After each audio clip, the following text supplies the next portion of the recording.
Comment demander de l'aide ou pleurer est une force? Hmm? René Brown a dit, ce n'est pas la force qui fait l'homme, c'est le courage d'être vulnérable.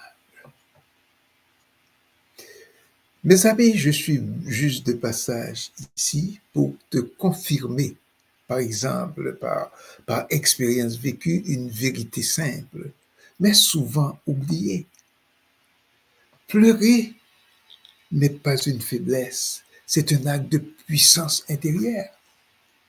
Oui, beaucoup d'entre nous ont grandi avec l'idée comme montrer nos larmes, c'était montrer nos fragilités. Demander de l'aide, c'était admettre qu'on n'était pas assez fort ou forte. Et pourtant, hein, pleurer, c'est humain. Pleurer, c'est se donner le droit de ressentir nos émotions. C'est la preuve que ton cœur bat encore. Et malgré les tempêtes, tu es encore là, vivant ou vivante. Tu sais, tu n'es pas seul. Moi aussi, je suis passé. Je me souviens de moments où j'ai littéralement craqué avant d'oser demander de l'aide. J'ai pleuré longtemps, seul, en silence, en fredonnant cette chanson qui me transperçait. Rêverie, vous m'aviez fait aimer à la folie. Parfois, j'ai cru que c'était pour la vie. Rêverie. Je la chantais encore et encore, comme pour tenir debout, comme pour ne pas m'effondrer complètement.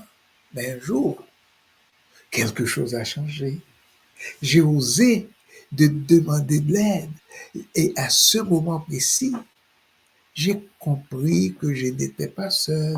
J'ai commencé à apprivoiser la douleur, à écouter ce qu'elle est venue m'enseigner, à transformer ce mal-être en force, en puissance.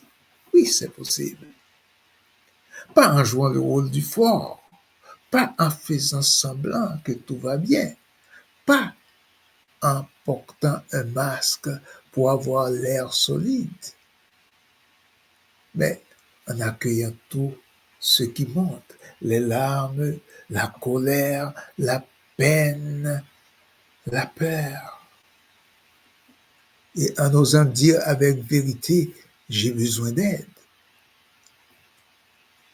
Ça fait mal.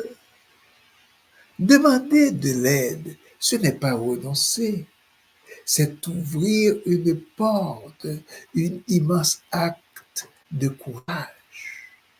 Ce n'est pas en bloquant ta douleur que tu deviendras plus fort ou plus forte, mais en la traversant avec amour et conscience. Hein? Ce n'est pas une honte de pleurer après une rupture, un deuil, un échec. C'est une étape vers ta transformation.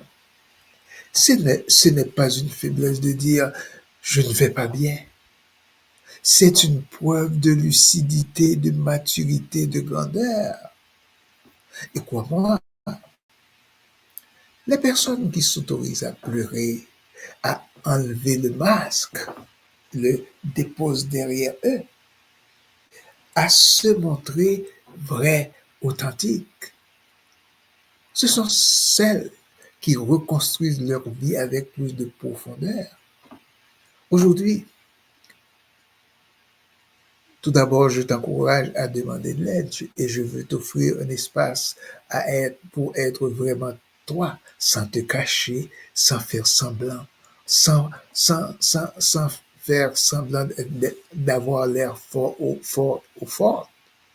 Un espace où tu peux avancer à ton rythme parce que tu n'es pas seul. Et si tu ressens l'élan, envoie-moi un message en privé. Je t'y attends. Entre-temps, abonne-toi, partage cette vidéo. car peut-être quelqu'un que tu connais a besoin de l'entendre aussi. OK? Alors, abonne-toi, partage cette vidéo. OK?